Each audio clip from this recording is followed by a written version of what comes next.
¿Cómo hago para que mi perro se porte bien? ¿Cómo hago para tener un perro educado? Esa es la pregunta que nos hacen constantemente todos los días las personas que quieren trabajar con nosotros.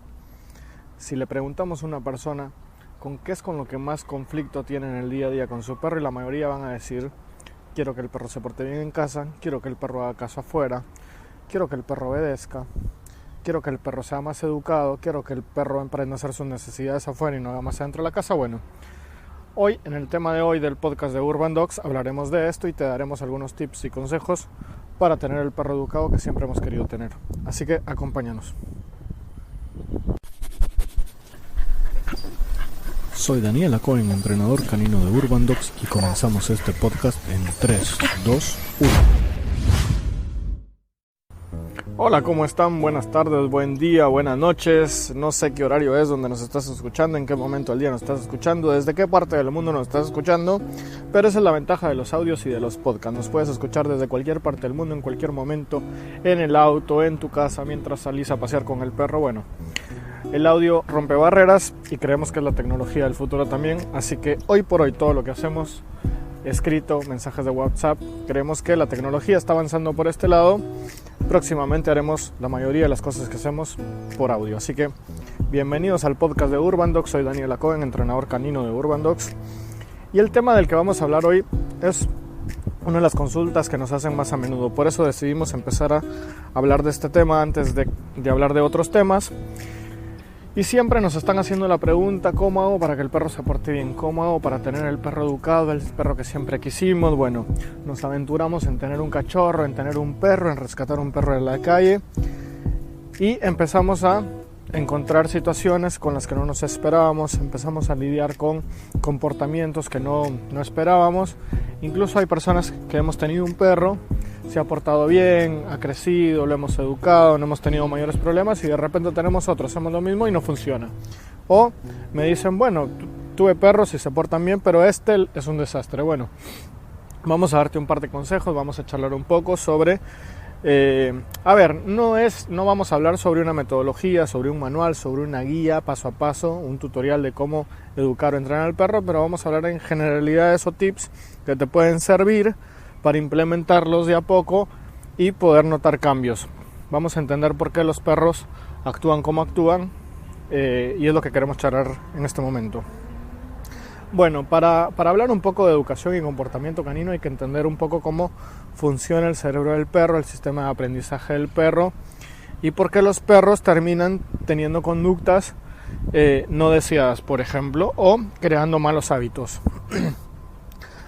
No es una clase tampoco teórica o científica, pero bueno, vamos a hablar sobre el sistema de aprendizaje del perro y cómo aprenden los perros, pero es a modo de charla, no es a modo científico, ¿se entiende? Bueno, los perros, al igual que cualquier animal o cualquier individuo, aprende por algo que se llama condicionamiento clásico y condicionamiento operante. Son las bases del aprendizaje animal y es lo que rige el comportamiento a corto y largo plazo. ¿A qué me refiero con esto? El condicionamiento clásico fue descrito por Pavlov, estudiado a profundidad, inventado, como le quieran llamar, por Pavlov. Pueden googlearlo, pueden investigar quién es Pavlov.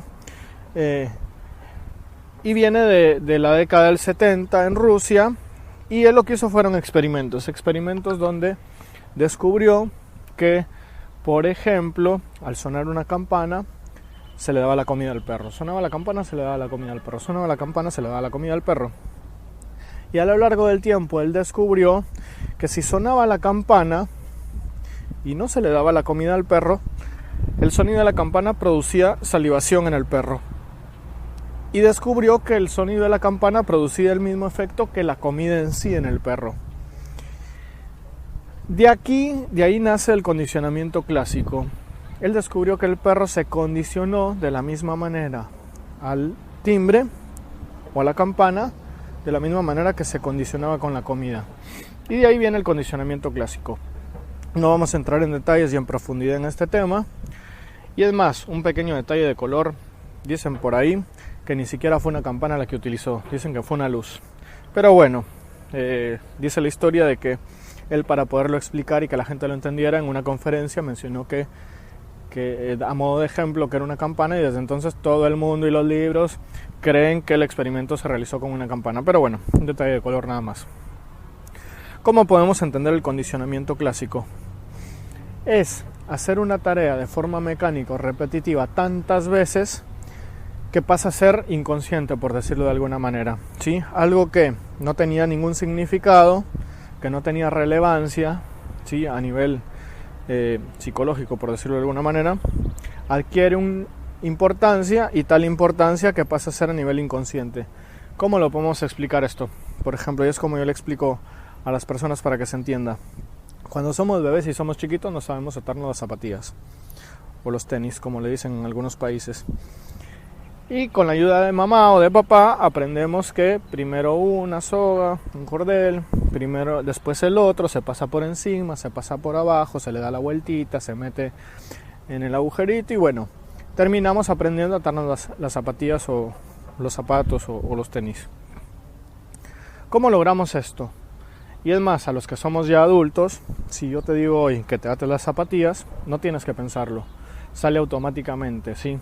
Es una tarea mecánica que la aprendimos a hacer y que prácticamente pasa a ser inconsciente. No somos conscientes de los movimientos que hacemos y del procedimiento que realizamos paso a paso para atarnos las zapatillas. Porque lo repetimos tantas veces, nos lo enseñaron tantas veces y lo repetimos tantas veces que lo aprendimos. Esto podría ser una forma de explicar el condicionamiento clásico, ¿sí? Si entendiste este concepto, va a ser más fácil que entiendas también por qué los perros tienen actitudes que a veces no entendemos y cómo las aprendieron. Y se explica con esto. Un ejemplo. El clásico ejemplo del perro que ladra cuando suena el timbre. ¿Por qué los perros ladran cuando suena el timbre? ¿Sí? Un estímulo neutro, como dice la teoría, que es el timbre. ¿Por qué se le dice estímulo neutro? Estímulo neutro porque no tiene ningún valor para el perro. Un timbre es un invento humano que para el perro no significa nada. Es un ruido, como cualquier ruido en la calle inventado por el hombre. Y no tiene ningún valor para un perro, ¿sí? Si estamos en un campo donde un perro nunca escuchó un timbre y sonamos un timbre, el perro no le va a dar importancia, no le va a dar bola o pelota, como se dice en algunos países, porque no significa nada, no está condicionado incluso, para que se entienda en el contexto de lo que estamos hablando. Ahora, si ese perro se muda a un departamento en una ciudad, o lo que nos pasa en algunos casos que traemos el cachorro a casa, y el timbre no significa nada para el cachorro cuando llega a casa. ¿Pero qué sucede con el timbre? Un día el timbre suena, al perro no le da importancia, pero hay una sucesión de eventos después de que suena el timbre, y analicemos el caso. Suena el timbre, salimos a abrir la puerta, preguntamos quién es, salimos a abrir la puerta, entramos a casa con la visita y mágicamente, después de haber sonado el timbre, aparece una persona en casa, un extraño, que cuando ve al perro dice, ¡ay, qué lindo el perrito!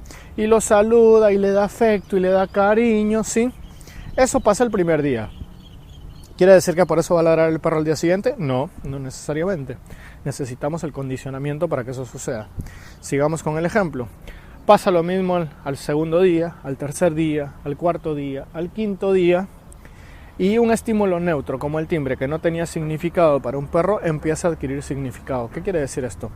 Que después de una semana de que el timbre está sonando en casa, llegan visitas, se abre la puerta de casa, llegan visitas y saludan al perro y le dan afecto, el perro descubre que cuando suena el timbre es porque alguien va a aparecer mágicamente en esa puerta y le va a dar afecto, ¿sí? Y se empieza a condicionar el perro a eso, se empieza a predisponer, se empieza a condicionar después de que suena el timbre, y el perro descubre y aprende de que siempre que suena el timbre es porque alguien va a aparecer después mágicamente cuando se abre la puerta y le va a dar afecto. ¿Qué pasa con eso?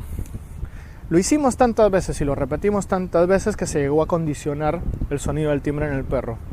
Y el perro, al saber que alguien va a aparecer después de sonar el timbre, se va a anticipar.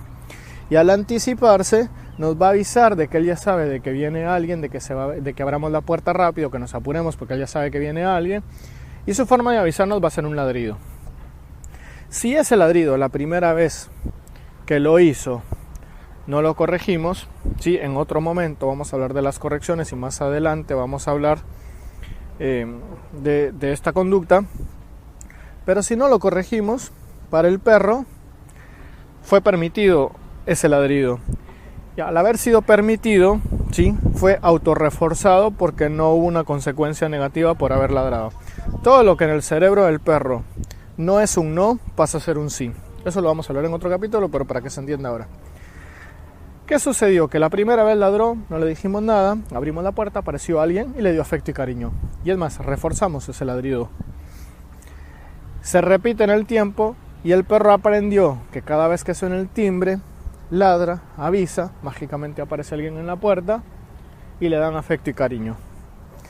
¿Qué hicimos con esto? ¿O qué es lo que estamos explicando acá? El perro se condicionó, ¿sí? Algo que era involuntario, algo que era a nivel consciente, por así decirlo. El perro estaba siendo consciente de que el timbre sonaba, que podía ladrar y que iba a aparecer alguien y demás. Se repitió tantas veces y se condicionó que el timbre adquiere el mismo efecto que la caricia o el cariño a la persona que está entrando, ¿sí? Incluso pasa a ser a nivel involuntario, a nivel inconsciente, porque está condicionado. Y esto explica también por qué después va a ser muy difícil desacostumbrar al perro o desensibilizarlo al sonido del timbre, porque van a haber perros que van a ladrar al sonido del timbre, pero ya no están siendo conscientes de la acción que están haciendo, lo están haciendo de forma inconsciente, como nosotros cuando vemos la zapatilla desatada y nos la atamos sin pensar en lo que estamos haciendo. ¿Se entendió el ejemplo? Bueno, sin darnos cuenta, reforzamos una conducta negativa, ahora negativa porque nos molesta que cada vez que suena el timbre el perro ladre, sí, pero en su momento o en sus inicios no fue negativa, ni para nosotros, porque no castigamos la conducta, no la detuvimos, ni para el perro, ¿sí? Así que bueno, ese es un ejemplo de condicionamiento clásico. Otro ejemplo, los perros que saltan, lo mismo. Abrimos la puerta, el perro no salta, porque está contento porque vinimos a casa, y lo hace la primera vez, lo hace la segunda vez, lo hace la tercera vez, y después tenemos un perro que se condicionó, que aprendió involuntariamente a saltar cada vez que se abre la puerta y entran visitas a casa, ¿sí? Y lo hacen de costumbre, hábito, como le quieran llamar, pero la base científico-teórica de esto es que está condicionado. Bueno, ese es el condicionamiento clásico, por así decirlo. Y después tenemos el condicionamiento operante. El condicionamiento operante, lo que dice la teoría o lo que explica, y acá vienen muchas confusiones, ¿sí? Hay mucha confusión porque primero esto está traducido del ruso a otros idiomas y en particular en nuestro idioma del inglés al español. Al hacer la traducción literal del inglés al español, entonces viene el conflicto de refuerzo positivo, que si refuerza la conducta. Bueno, son 4 cuadrantes del condicionamiento operante, ¿sí? Se diagraman o se ilustran con una tabla dividida, un cuadrado dividido en 4 cuadrantes, donde ponemos el signo positivo, el signo negativo, la R de refuerzo o la C de castigo de corrección. A mí no me gusta usar este ejemplo porque tiende a confundir mucho y cuesta entenderlo. En resumen, ¿cuál es? Y es la forma fácil de explicarlo. Hay 4 combinaciones de agregar algo a la ecuación o quitarlo. Y eso que agregamos o que quitamos hace que la conducta se refuerce o disminuya. Cuando hablamos de agregar o quitar algo, estamos hablando de poner algo en escena o quitarlo, ¿sí? Agregar un componente o quitarlo, que puede ser un premio o puede ser un castigo, ¿sí? Y cuando hablamos de que la conducta se refuerza o la conducta disminuye, lo que estamos haciendo es hablando de hacer que la conducta se repita para que se condicione con el tiempo, o que disminuya, que cada vez aparezca menos hasta que ya no se repita y desaparezca prácticamente la conducta, ¿se entiende? Y esas 4 combinaciones de agregar o quitar y de que la conducta aparezca o disminuye es lo que hacen el condicionamiento clásico. Ejemplo, el ejemplo del perro con el timbre. Si cada vez que suena el timbre, un estímulo neutro que no tenía significado, ¿sí? ¿Qué hacemos en ese escenario? Se abre la puerta y aparece una persona. Estamos agregando un componente que encima le da afecto al perro. Sí, estamos reforzando la conducta, dirían algunos, pero en realidad lo que hace que se refuerce o no la conducta es si la conducta se repite. Al aparecer esa persona, le da afecto al perro, y eso es algo que le gusta al perro. ¿Qué va a hacer el afecto en la conducta del perro? Va a hacer que el perro quiera buscar esa conducta, va a hacer que la conducta se refuerce y que la conducta se repita. Entonces estamos en un escenario donde agregamos un componente que hace que la conducta se refuerce, ¿sí? Eso va a entrenar al perro o a educarlo para que aprenda a hacer eso. ¿Cuál es la contraparte de esto, por así decirlo? Si tenemos un escenario donde el perro cada vez que abrimos la puerta no salta, vamos al ejemplo que usan algunos entrenadores. Y nos dicen, si se abre la puerta y el perro salta, nos damos la vuelta, le damos la espalda al perro. O cerramos la puerta, salimos de la habitación y cerramos la puerta. ¿Qué estamos haciendo en ese momento? Estamos quitando el componente del afecto y de atención. Dejamos de darle atención, dejamos de darle cariño al perro cuando empieza a saltar. Estamos quitando algo, como explicamos antes. ¿Y qué va a hacer eso? El perro, al darse cuenta que al saltar hace que nosotros desaparezcamos o que le dejemos de dar atención o cariño, va a hacer que con el tiempo deje de hacerlo. Porque él se va a dar cuenta que si salta, dejamos de darle atención o afecto, ¿sí? Entonces estamos quitando algo que hace que la conducta disminuya, ¿sí? Esto viene a ser una especie de castigo cuando hablamos en entrenamiento canino. Y acá hay un término que quiero dejar muy en claro desde ya y siempre lo dejo en claro, que es que cuando uno como entrenador, yo como entrenador, hablo de castigo, no estamos hablando de infringir violencia en el perro, de pegarle, de castigarlo, en el término normal que usamos los humanos. Cuando hablamos de castigo en entrenamiento canino, apréndanse esto. Castigo, la definición de castigo en entrenamiento canino es un castigo si hace que la conducta disminuya. Si no hace que la conducta disminuya, no es un castigo, explicado por el condicionamiento operante. ¿A qué me refiero con esto? Hay personas que creen que pegarle con un diario al perro es un castigo.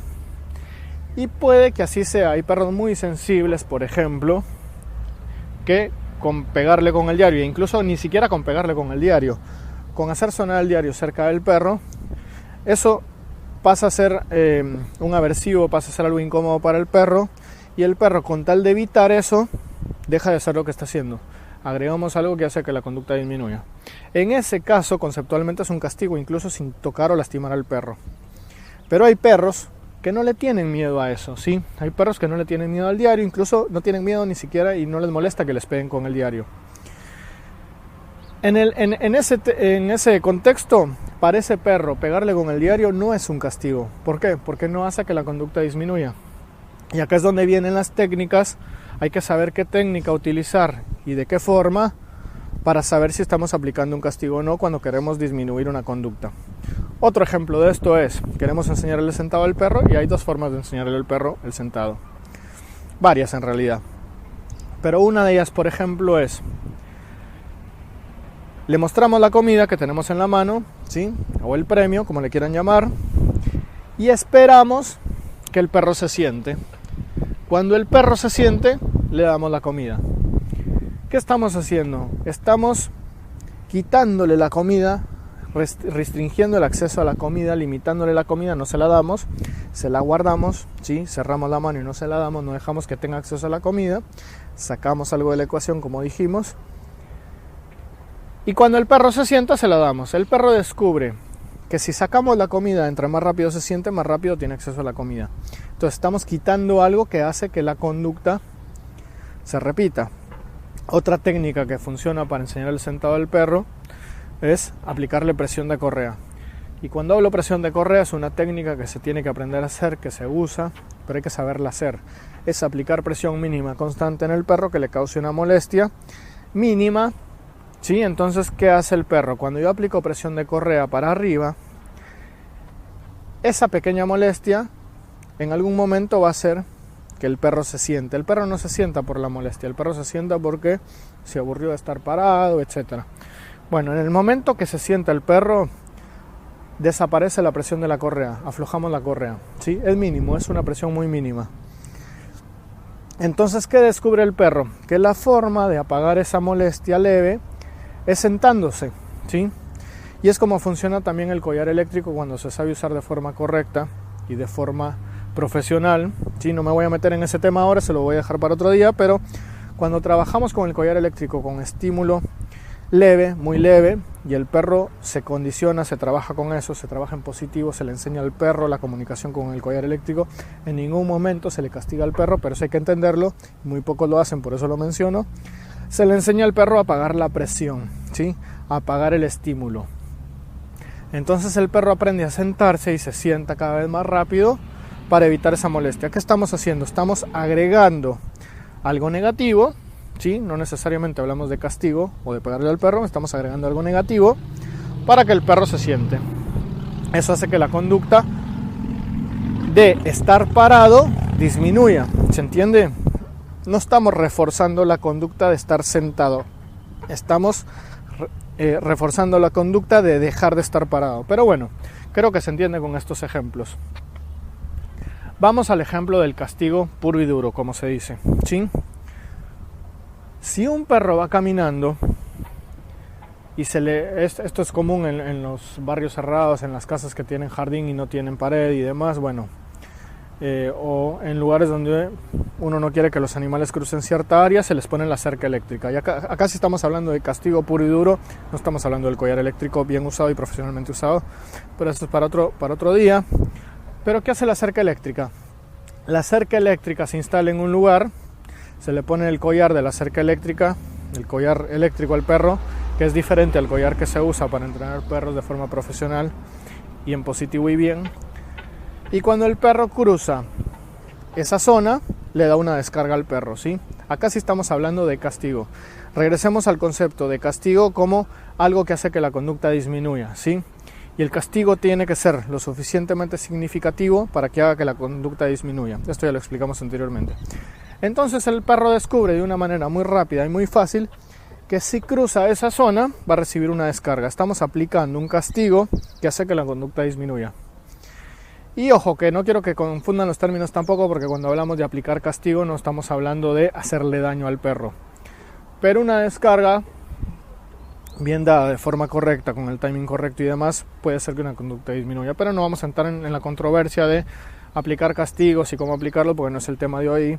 La gente que no tiene experiencia tiende a confundir estos temas y empezar a hablar cosas por gusto. Pero bueno, ¿se entiende la teoría? Bueno, si entendimos la teoría, vamos a pasar a la vida diaria y a la vida cotidiana. Y acá vienen los tips que les queríamos dar. ¿Cuál es el problema con nuestros perros y con las personas que siempre dicen que tienen un perro mal educado, que el perro no les hace caso y demás? Es que como humanos somos buenos para castigar conductas, ¿sí? Si el perro se pisa adentro hay que pegarle con el diario, dicen algunos, ¿sí? O si el perro tira la correa, entonces hay que darle un tirón y que aprenda a que no tiene que tirar de la correa.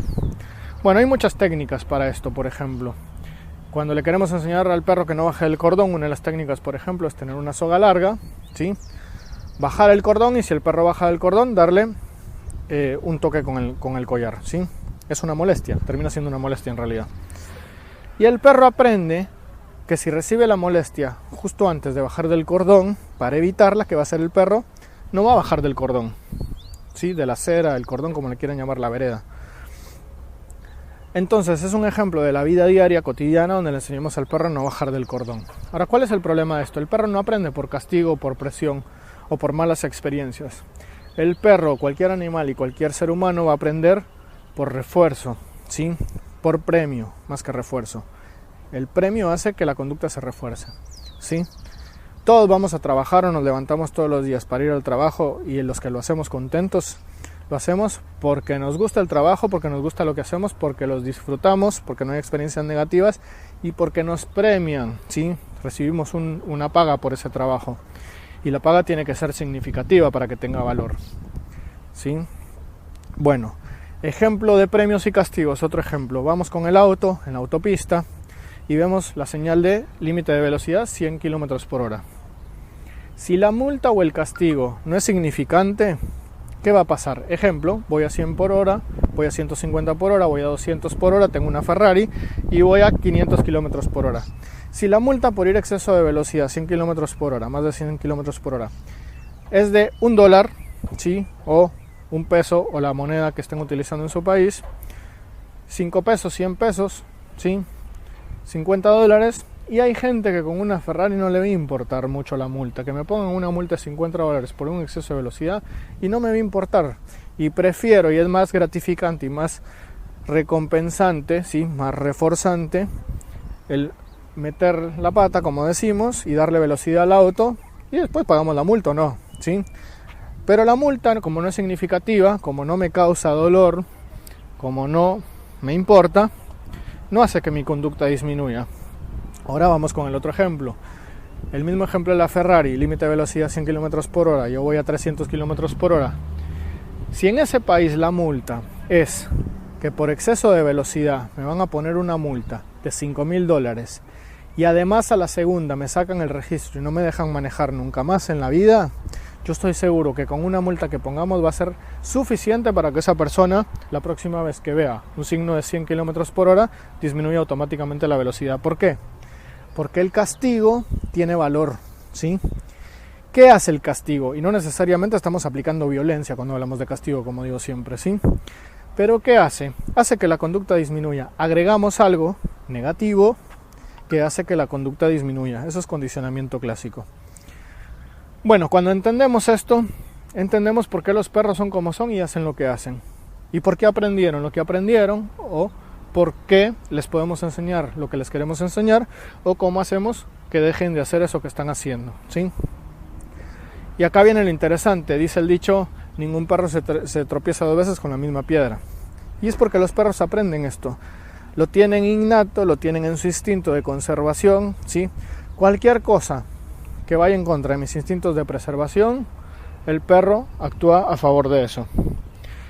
Pero cuando en casa no hay límites, no hay consecuencias por los actos que hace el perro aprende de que lo que no se castiga o no tiene límite es permitido y pasa a ser un sí en el cerebro del perro.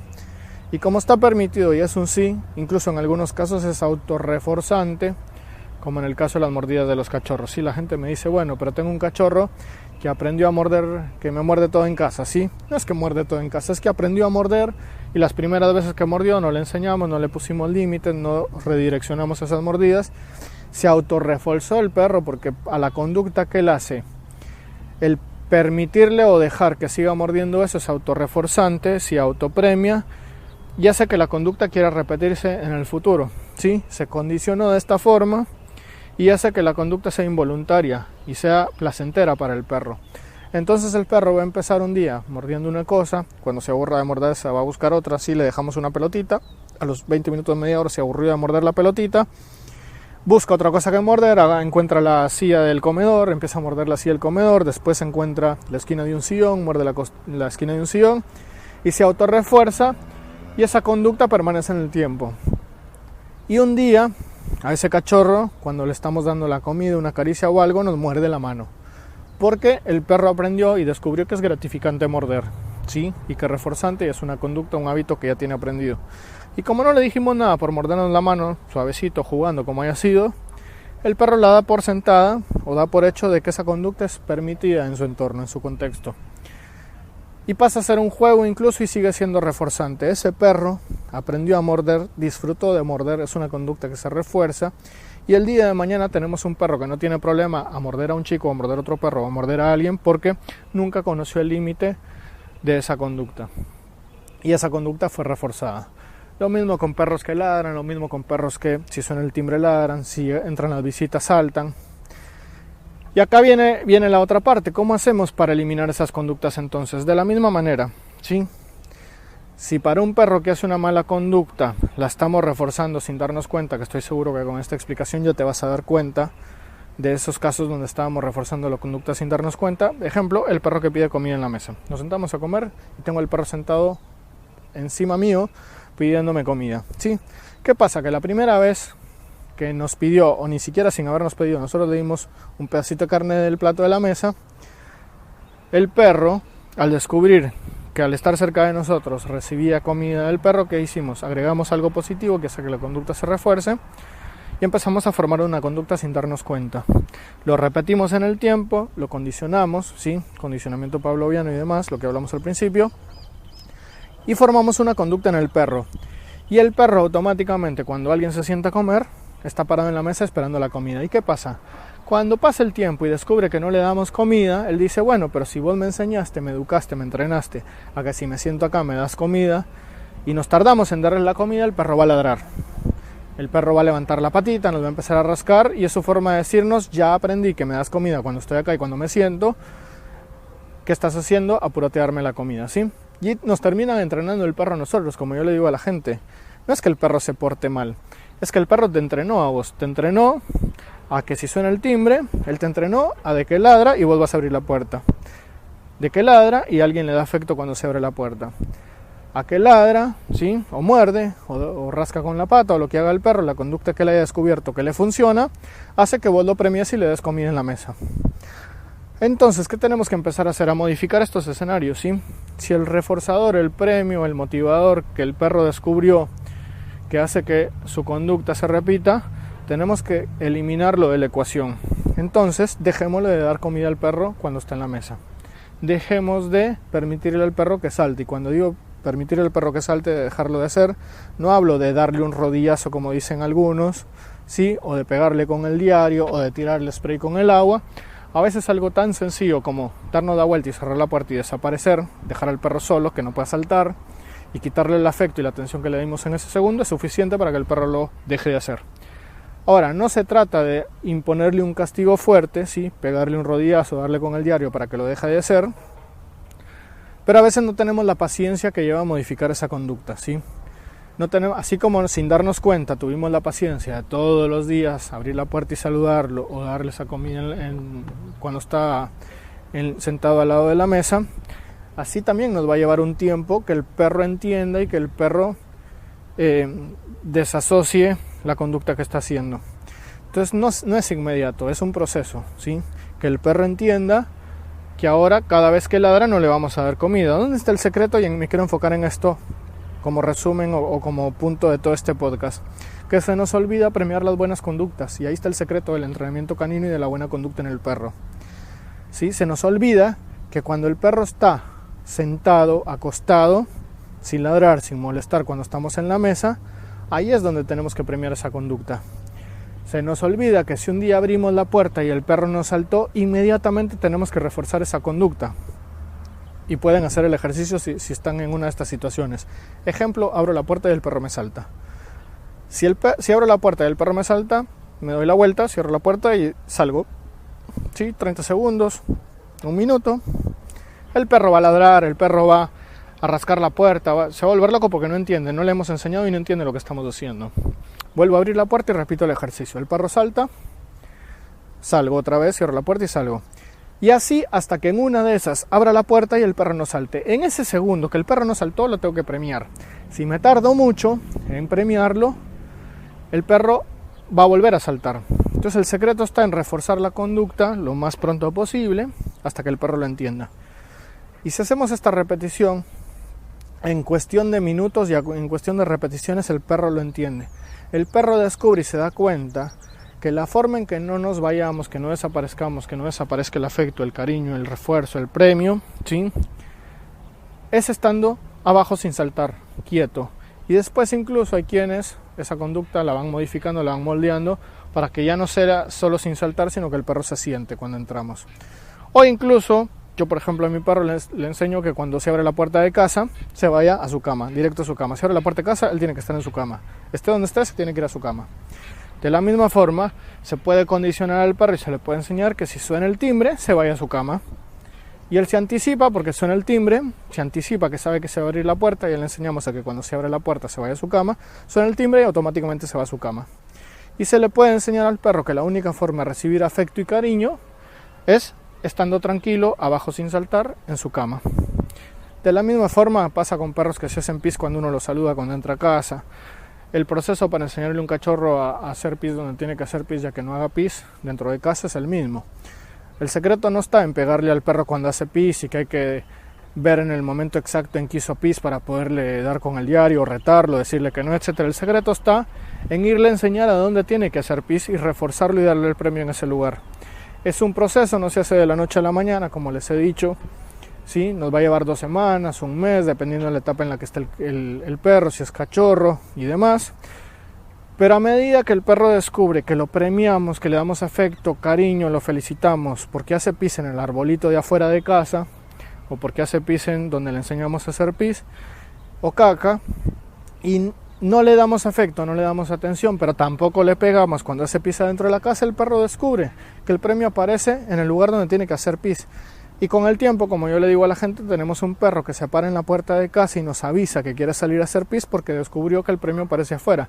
El perro no nos está avisando que quiere hacer pis afuera, nos está avisando que sabe que si sale a hacer pis afuera le vamos a dar el premio. ¿Se entiende? Entonces la recomendación para el día de hoy, y con este podcast lo que les quiero dejar es: premiemos las buenas conductas e ignoremos las malas conductas. ¿Cómo hago para que el perro se porte bien? Y arranqué con esa pregunta, premiando las buenas conductas. Vamos a ir formando la conducta que queremos de un perro. Démosle afecto al perro cuando está tranquilo, cuando está calmado, y vamos a tener un perro tranquilo y calmado, ¿sí? Porque el perro descubre que su forma de recibir afecto es esa. Tenemos un perro que nos roba comida de la mesa. Bueno, empecemos por no darle más comida cuando estamos sentados en la mesa y el perro está saltando, molestando, ¿sí? Ignorémoslo. Al principio va a ser complicado, es el proceso que tiene el perro de aprendizaje, ¿sí? No es de la noche a la mañana, es un proceso como cualquier individuo, y el perro va a ir descubriendo que lo vamos a premiar cuando esté tranquilo. Ejemplo, si estamos sentados en casa comiendo y tengo el perro pidiendo comida, lo ignoramos. En algún momento el perro se va a cansar de hacer lo que está haciendo, de ladrar, de saltar, de rascar, lo ignoramos.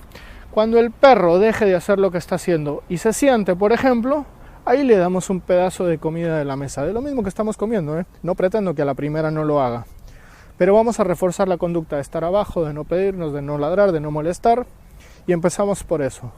A medida que el perro lo va entendiendo, ya no vamos a darle comida por estar sentado, vamos a esperar que se acueste, por ejemplo, ahí, al costadito de la mesa. El perro se acuesta y le damos un premio, que puede ser la misma comida que tenemos en la mesa, ¿sí? O su misma comida balanceada, el tiempo de comida del perro de la mañana o de la tarde, en lugar de usarlo para ponerse en el plato, la usamos para esto y lo empezamos a premiar por esa conducta.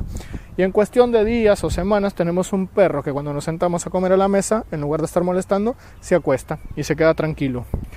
A tal punto que después de que el perro aprende eso, lo podemos mandar a su cama, si le enseñamos a irse a su cama. Y entonces tenemos un perro, que es lo que yo me gusta enseñar a la gente y lo que yo hago con los perros en casa, es si yo me siento en casa a la mesa, el perro se va automáticamente a la cama, se queda acostado en la cama, relajado, descansando, ¿sí? Y él aprendió que la forma de recibir el premio cuando uno se sienta a la mesa a comer es que él se va a su cama, terminamos de comer, que puede ser media hora después, una hora después, si tenemos visitas, tomamos el café, el postre, y cuando terminamos todos de comer, se le da el premio al perro, y el perro aprende esto, ¿sí? Aprende que su forma de recibir cariño, afecto y premios es estando tranquilo en su cama. Así que bueno, espero que con estos ejemplos hayamos aprendido algo que les sirva, empiecen a trabajar, empiecen a probar todo esto, vean que resulta, háganos sus comentarios, cuéntenos qué piensan, ¿sí? Dudas que tengan nos las pueden dejar también y las podemos tocar más adelante, y vamos a hablar más adelante de otros temas como el premio, el reforzador, el castigo, el collar eléctrico, las herramientas de entrenamiento, pero bueno, eso es para otro tema. Tenemos muchas herramientas de entrenamiento, las conocemos, las sabemos usar, pero no quiere decir que todas las herramientas se usen de la forma que tienen que usarse y que se pueden usar para todos los escenarios. Como digo yo, no son las herramientas que tenemos, sino conocer cómo aplicarlas y conocer cómo usarlas. Cuando hablamos de herramientas como un collar de púas, un collar de pinchos, como le quieran llamar, un collar eléctrico, un collar de ahorque, ¿sí? No son las herramientas que utilizamos, es saberlas utilizar de la forma correcta, ¿sí? Y hay formas de hacerlo. Como digo yo también, tener un collar fijo y una correa, o una correa con un perro o un arnés, no quiere decir que eso no haga más daño que cualquier otra herramienta si la estamos usando de la forma incorrecta. Así que bueno, espero que les haya servido el podcast de hoy, compártanlo para que más gente nos siga, aprendan, conozcan. Sí, tenemos podcasts interesantísimos como los primeros donde hablamos de la evolución y la historia del perro desde sus inicios a lo largo de la historia, como no hubiéramos sobrevivido a la era de hielo si no hubiera sido porque porque conocíamos al perro y nos ayudaba a cazar. Así que bueno, compártanlo. Soy Daniel Acohen, entrenador canino de Urban Dogs, y los espero en el próximo capítulo del podcast de Urban Dogs. Hasta la próxima.